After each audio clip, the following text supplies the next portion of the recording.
गांधी और तेजस्वी यादव एक सोच है जो सर्वधर्म संभव की बात करता है। ये काम का वादा करें तो कभी काम ना हो और वक्त पर इनको ढूंढो तो कभी मुलाकात ना हो। परिवर्तन का जो है लहर चल रहा है कि परिवर्तन किया जाए। इसी तरह से ओवैसी साहब भी काम कर रहे हैं, भाई भाई में बंटवारा कर रहे हैं। सीमांचल में चलेगा तेजस्वी का जादू या ओवैसी दोहराएंगे 2020 वाला करिश्मा? सीमांचल का चुनावी सवाल है, इस बार ओवैसी की पार्टी का क्या हाल है? बिहार चुनाव में दूसरे दौर के राउंड के लिए सीमांचल तैयार हो रहा है। तमाम दलों ने चुनाव प्रचार में पूरी ताकत झोंक दी है। ऐसे में सीमांचल का मिजाज क्या कहता है? सीमांचल के मुसलमानों का नब्ज टटोलने के लिए बड़े मियां किधर चले की टीम पहुंच गई किशनगंज, जिसे सीमांचल का दिल भी कहा जाता है। बड़े मियां किधर चले की टीम अब आ चुकी है किशनगंज। किशनगंज वो इलाका जहां पर कहा जाता है कि बिहार का सबसे महत्वपूर्ण इलाका माना जाता है, क्योंकि यहां पर मुस्लिम वोट बैंक सबसे ज्यादा है, क्योंकि यहां 68% मुस्लिम समुदाय के लोग रहते हैं। लेकिन चूंकि बॉर्डर के इलाके लगते हैं, 2 इंटरनेशनल बॉर्डर, उसके अलावा वेस्ट बंगाल का बॉर्डर भी यहां पर लगता है, इसलिए घुसपैठ की समस्या सबसे ज्यादा विकराल रहती है। लेकिन बड़े मियां 2025 में किधर जाते हुए दिखाई दे रहे हैं? चलिए आवाम से बातचीत करते हैं किशनगंज के इसमें इस बार नब्ज में क्या चल रहा है। चलिए उन्हीं से बात करते हैं। किशनगंज की बात करें तो यहां महागठबंधन का दबदबा रहा है। यहां की 4 विधानसभा सीटों पर महागठबंधन का कब्जा है। 3 सीटों पर आरजेडी तो 1 सीट पर कांग्रेस ने बाजी मारी थी। 2020 में किशनगंज विधानसभा सीट पर कांग्रेस के इजहारुल हुसैन ने बीजेपी उम्मीदवार स्वीटी सिंह को हराया था, जबकि ओवैसी की पार्टी एआईएमआईएम उम्मीदवार कमरुल हुदा तीसरे नंबर पर रहे थे। इस बार कांग्रेस ने मौजूदा विधायक इजहारुल हसन का टिकट काटकर कमरुल हुदा को टिकट दिया है, तो वहीं बीजेपी ने फिर से स्वीटी सिंह को मैदान में उतारा है। वहीं एआईएमआईएम की तरफ से इस बार शम्स आगाज किस्मत आजमा रहे हैं, यानी इस बार भी मुकाबला त्रिकोणीय नजर आ रहा है। किशनगंज इस समय हॉट सीट बनी हुई है बिहार की, क्योंकि सीमांचल की सबसे बड़ी सीट और सबसे चर्चित सीट मानी जाती रही है। यहां पर बीजेपी का खाता और जेडीयू का खाता कभी नहीं खुला। 68% यहां पर मुस्लिम मतदाता है। बिहार सत्ता परिवर्तन की ओर है। बिहार की आवाम इस बार मन बना चुकी है कि 20 साल की खटारा सरकार इस बार बदल देना है, एक नौजवान के हाथ में कमान देना है जो बात रोजगार की करता है। युवाओं की नौकरी देने की बात करते हैं तेजस्वी यादव, वो है जननायक। लायक है जननायक, एकदम बनने का लायक है। बिल्कुल, हम लोग तो हर टाइम कहते हैं कि वो जननायक बनने का लायक है ही नहीं, बल्कि वो बन चुका है हमारी नजर में। एक आम आदमी की तरफ से मैं कहना चाहूंगा कि इस बार महागठबंधन की सरकार भारी मतों से जो है बनने वाली है। ठीक है। नीतीश कुमार के कार्यकाल में वो सिर्फ पलटते रहा है, उसके अलावा कोई काम नहीं हुआ। अजर इमाम साहब, किशनगंज की जनता क्या सोच रही है? किशनगंज इस बार सोच रही है कि इस बार कांग्रेस का ही सरकार हो। बांग्लादेश और नेपाल के बॉर्डर से सटे किशनगंज में सबसे ज्यादा मुस्लिम आबादी है, जहां बीजेपी घुसपैठ का मुद्दा उठाती रही है।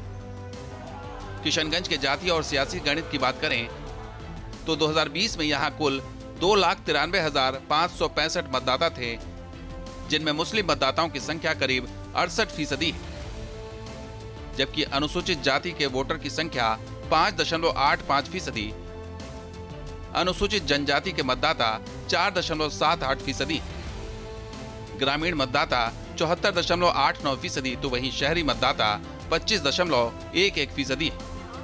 ऐसे में एक बार फिर यहां मुस्लिम वोटर पर सबकी निगाहें टिकी हुई है।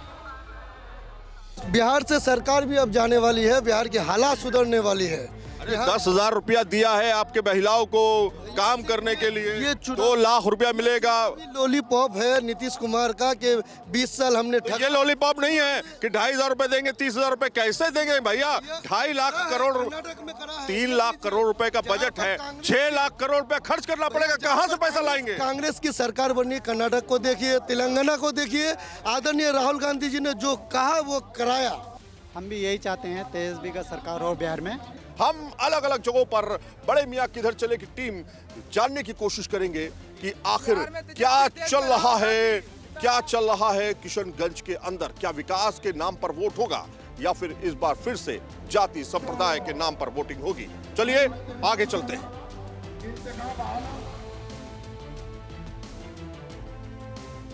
किशनगंज के सियासी इतिहास की बात करें तो यहाँ कभी बीजेपी जेडीयू का खाता नहीं खुला। किशनगंज विधानसभा क्षेत्र में अब तक 19 बार चुनाव हो चुके हैं। इनमें से कांग्रेस ने 10 बार, आरजेडी ने 3 बार जीत हासिल की है, तो वहीं एआईएमआईएम ने 1 बार जीत दर्ज की है। इस क्षेत्र में अब तक 17 बार मुस्लिम उम्मीदवार विजयी रहे हैं। किशनगंज विधानसभा सीट की अगर बात की जाए तो यहां पर बीजेपी का खाता ही नहीं खुला, ना ही जेडीयू का। यहां पर एमआईएम जो है बड़ी संख्या में अपने वोट बैंक को यहां पर साधने की कोशिश करती रही है, तो वहीं आरजेडी और कांग्रेस भी यहां पर जीतते हुए आई है। माना यह जाता है कि इस बार में भी समीकरण में बहुत ज़्यादा बदलाव नहीं देखा जाएगा, लेकिन हाँ, मुस्लिम वोट बैंक यहाँ पर 1,78,000 से ज़्यादा है। यानी करीब करीब मान के चलिए, चूँकि ये 2020 का आंकड़ा है, तो 2025 तक करीब 2 लाख मुस्लिम मतदाता जो है इस बार अपना मतदान करने जा रहा है, जिससे ये समीकरण को बदल सकता है। किशनगंज में मुख्य मुकाबला महागठबंधन और एनडीए के बीच ही दिख रहा है, लेकिन ओवैसी की पार्टी एक बार फिर मुस्लिम वोटर में सेंध लगाकर गठबंधन के लिए मुश्किलें खड़ी कर रही है। पिछले चुनाव की बात करें तो 2020 में कांग्रेस के इजहारुल हुसैन को 61,000 से ज्यादा वोट मिले थे, तो वहीं बीजेपी की स्वीटी सिंह को 59,000 से ज्यादा वोट मिले, जबकि एआईएमआईएम के कमरुल हुदा को 41,900 वोट मिले थे। जाहिर है, पिछले चुनाव में मुसलमानों के एक बड़े वर्ग ने ओवैसी की पार्टी को वोट दिया था। ऐसे में इस बार इस सीट पर क्या होगा, ये देखना दिलचस्प होने वाला है। किशनगंज के चूड़ी पट्टी चौक पे हम आ चुके हैं। इस बार मताधिकार का प्रयोग करने के लिए मुस्लिम मतदाता करीब 2 लाख के आसपास है, और यहाँ पर 11 तारीख को वोटिंग की जाएगी और 14 तारीख को जो है नतीजे सामने आएंगे।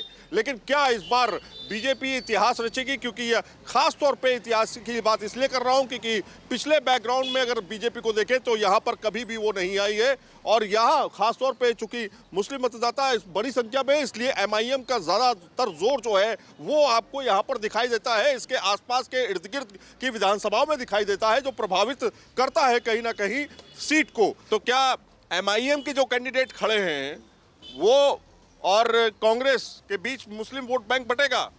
ऐसा कुछ बात नहीं होने जा रहा है। हाँ। यहाँ पर का जनता जानता है हमको क्या करना है। अच्छा। लास्ट में वो अपना निर्णय ले लेते हैं। हाँ। कि हमको महागठबंधन को देखना है। हाँ। उसको ही जिताना है हमको। अच्छा, केवल महागठबंधन का मामला है? बस यही मामला। हाँ, आइए और लोगों से बातचीत करते हैं। क्या है, बड़ा मुस्कुरा रहे हैं एकदम।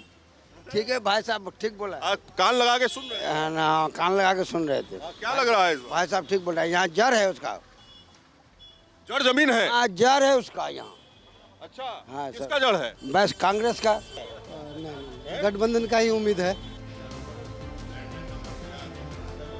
दरअसल पिछली बार के मुकाबले इस बार ओवैसी ने अपनी रणनीति बदल दी है, और अब वो सीमांचल से निकलकर बिहार के दूसरे जिलों में भी अपनी पैठ बनाने की कोशिश में है।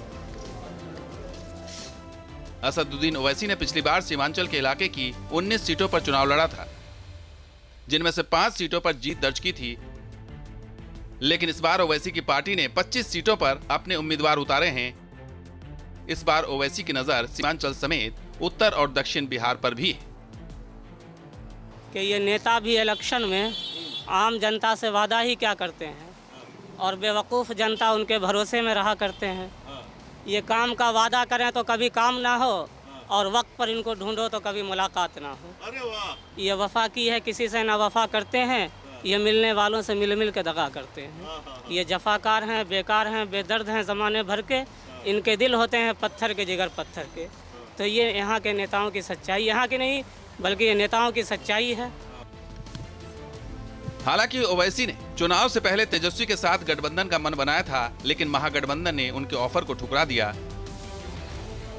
इससे नाराज ओवैसी की पार्टी ने 100 सीटों पर चुनाव लड़ने का ऐलान किया था, लेकिन उनके उम्मीदवार सिर्फ 25 सीटों पर ही दिख रहे हैं। इस बार असदुद्दीन ओवैसी ने अपने 25 उम्मीदवारों में 23 मुस्लिम तो 2 हिंदू उम्मीदवारों को मौके दिए हैं। देखिए, सरकार तो एनडीए की बनेगी तो पक्का है। अच्छा, सट्टा बाजार में जो देखा जा रहा है, अब तो घूम ही रहे हैं, सबसे बातचीत कर रहे हैं। सही घूमिए, कोई अपने मन का बात थोड़े बताएगा। अच्छा, मन का बात नहीं बता रहा है कोई?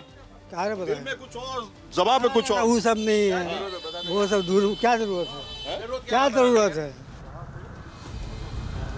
किशनगंज में मुसलमानों का नब्ज टटोलते हुए हम गुदड़ी बाजार इमामबाड़ा के इलाके में पहुंचे, यहाँ मुसलमानों का एक तबका मानता है कि नीतीश सरकार ने काम तो बहुत किया, बावजूद इसके लोग इस बार मगध की सत्ता में बदलाव की बात कर रहे हैं। गुदरी बाजार इमामबाड़ा पे इस समय हम मौजूद हैं और ये है किशनगंज। किशनगंज इस बार अपने मताधिकार का प्रयोग करने जा रहा है। खास बात यह कि इस सीमांचल का बड़ा क्षेत्र माना जाता है। नीतीश कुमार काम नहीं किए क्या 20 साल में? नीतीश कुमार जी ये नहीं बोलेंगे किए नहीं है ना, मगर फिर भी परिवर्तन तो चाहिए सर। नीतीश कुमार हकदार है वोट का, विकास किया है। क्या कैसे विकास किया है? विकास 10-10 हजार रुपया दे रहा है अभी आदमी को। 10,000 रुपए महिलाओं को मिला? महिलाओं को मिला है। क्या लग रहा है? सबको मिल गया, बताइए। हाँ, यहाँ से कांग्रेस जीतेगा ही। किशनगंज का सियासी मिजाज बदल रहा है। ओवैसी की पार्टी ने यहाँ की सियासी फिजा बदल दी है, लेकिन चुनाव का नतीजा महागठबंधन के पक्ष में ही आता रहा है। ऐसे में इस बार भी मुसलमानों का एक बड़ा तबका तेजस्वी को मौका देने के पक्ष में है। तेजस्वी दे देंगे रोजगार? बिल्कुल देंगे। हम तो ये नहीं कहते कि तेजस्वी रोजगार देंगे, लेकिन परिवर्तन करके देखते हैं इस बार कि क्या हो। टेस्ट कर रहे हैं जी, परिवर्तन, क्योंकि टेस्ट भी कर रहे चुके हैं हम लोग, इसको झेल चुके हैं और आज हम लोग को कुछ मिला नहीं। 20 साल में हम समझिए कि कुछ नहीं मिला। कुछ नहीं मिला? ये कह रहे कुछ नहीं मिला? कुछ नहीं मिला, सही बात। अभी तो तुम नीतीश नीतीश चिल्ला रहे थे। बड़े पलटू राम हो तुम, भी तो पलटू राम हो यार। नीतीश सरकार के क्षेत्र में बहुत काम हुआ है जिले पे। आज जो हम लोग डिजिटलाइजेशन कर रहे हैं, हर एक दुकान में एक स्कैनर दिया जा रहा है, वो मोदी की सरकार में। यस, नीतीश के सरकार, कांग्रेस की सरकार में डिजिटलाइजेशन था ही नहीं। यहाँ से बीजेपी या कांग्रेस? यहाँ से बीजेपी जीतेगी। बीजेपी। क्या लग रहा है इस बार तुम्हारे किशनगंज में कौन जीत रहा है? कांग्रेस। नीतीश कुमार जी जो नल लगाए हैं अभी तक उसमें पानी नहीं है। अरे क्या बात कर रहे हैं? परेशानी है, नल के अंदर पानी नहीं है। पानी नहीं है। पिछले चुनाव में ओवैसी की पार्टी किशनगंज से जीत तो नहीं पाई, लेकिन यहां से वो तीसरे नंबर की पार्टी जरूर बन गई। ऐसे में मुसलमानों का एक तबका ओवैसी और तेजस्वी के नाम पर बटा हुआ नजर आ रहा है। किशनगंज विधानसभा से तेजस्वी या नीतीश? MIM। तेजस्वी या MIM। किशनगंज विधानसभा MIM? जी बिल्कुल। MIM? इस बार बहुत, आप बताइए। नीतीश MIM? ठीक है, सोचेंगे। सोचेंगे नीतीश तेजस्वी MIM? तेजस्वी आने वाला। इस बार तेजस्वी। किशनगंज में इस बार भी मुख्य लड़ाई कांग्रेस और बीजेपी के बीच ही दिख रही है। पिछली बार ओवैसी की पार्टी यहां से जीत तो नहीं पाई, लेकिन उसने कांग्रेस की जीत के फासले को कम जरूर कर दिया है। किशनगंज में किसकी हवा है, किसकी बहार है, इसको जानने के लिए बड़े मियाँ इस बार किधर जाते हुए दिखाई दे रहे हैं। हम जहाँ बारागरिया के इलाके में आए हैं, ये एक ऐतिहासिक जगह है किशनगंज की, और तमाम आवाम इस समय हमारे साथ किशनगंज की मौजूद है। तरह से हमारे बीजेपी के RSS के लोग काम करते हैं, उसी तरह से ओवैसी साहब भी काम कर रहे हैं। भाई भाई में बंटवारा कर रहे हैं।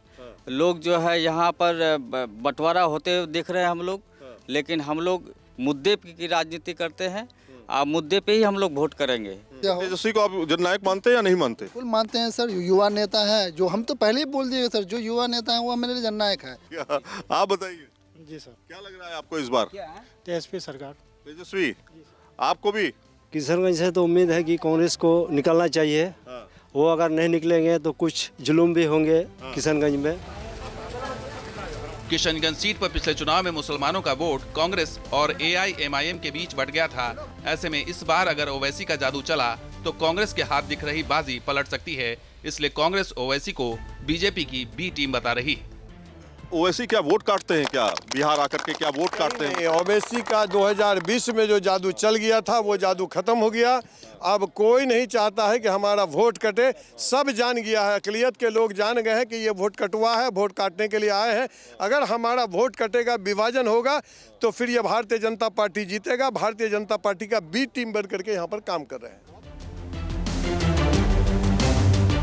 किशनगंज का मुकाबला कांटे का है। लगातार हार के बावजूद बीजेपी ने यहां से एक बार फिर स्वीटी सिंह को मैदान में उतारा है, जो अपनी जीत का दावा कर रही हैं। यहाँ पे इस बार अलग ही माहौल है।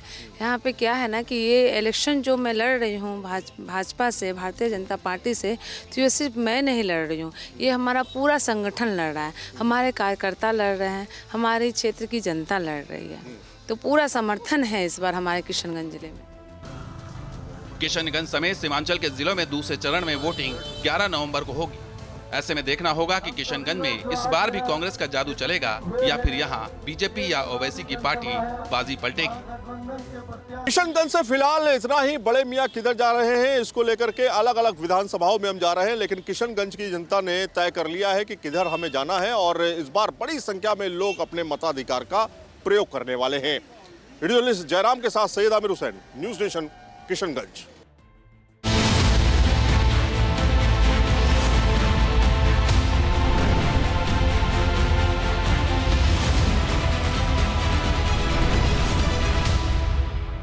जहां भक्ति है हर शब्द में, कथाओं में छुपे हैं दिव्य रहस्य और ज्योतिष देता है जीवन को दिशा। धर्म से जुड़ी हर बातों को जानने के लिए हमारे चैनल स्तुति को सब्सक्राइब करें। चैनल पर जाने के लिए इस लिंक पर क्लिक करें।